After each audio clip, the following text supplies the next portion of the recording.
Okay, welcome to a new features demonstration of Anna. Over the past few months, we've been really busy building out a whole new set of features within the Anna chatbot, and I'm going to go over a few of those today. First things first, you'll notice when you first log in to Anna now, she's actually going to give you a recommendation right up front.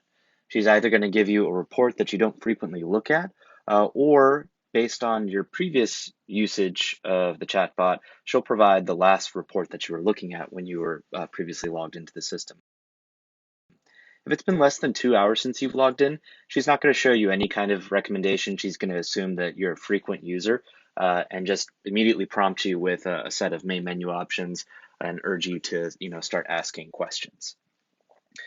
In addition to that, we've also built out her ability to provide related content back to the user. So I'm going to type a question here that has several key different filtering criteria.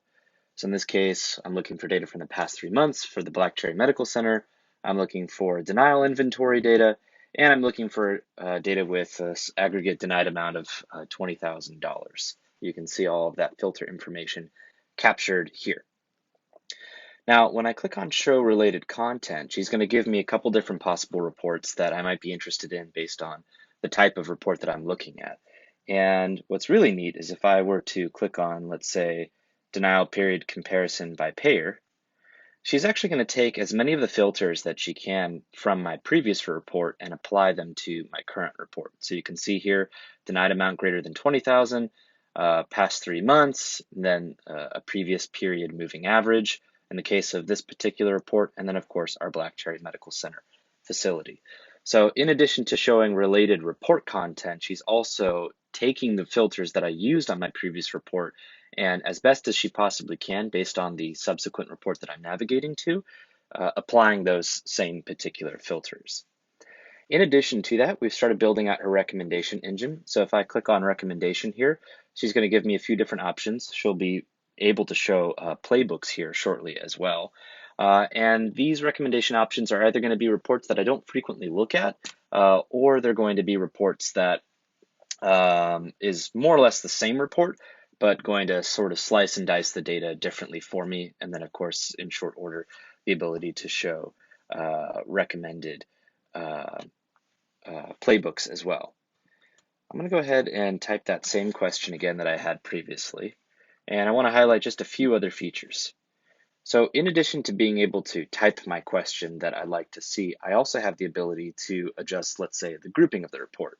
So right now I'm grouping by payer, but let's say I wanted to instead group by EOB category. So I can generate the same report with the same set of filters that I had applied previously. In this case, I had a denied amount greater than 20,000, the remit month for the past 3 months, and a facility name of Black Cherry Medical Center. All were applied again, but now I'm grouping by the EOB category data that I actually have in this development environment. Okay, so I went ahead and typed in the same question that I had previously. And in addition to being able to adjust the grouping of a report, you also have the ability to adjust filters. And so you can do this just like you would ask a question. You would just simply say, please add a filter for XYZ and update the facility name to Pinecrest Memorial, for example. And when I do that, she'll go ahead and return the same report back to me just with the updated filters. So lots of other things that we've included into the Anna application as well.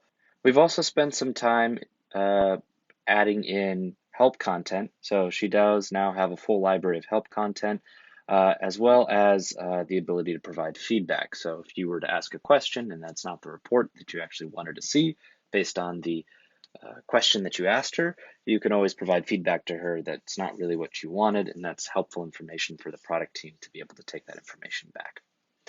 Finally, one last thing I'd like to note is that each of these reports can be opened up in a larger overlay.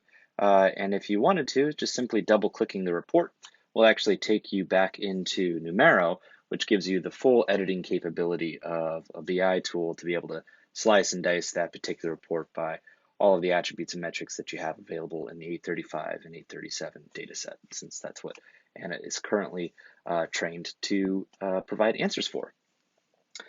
Tons of other little things that we've done along the way, but those are sort of the main highlights. Thank you for your time.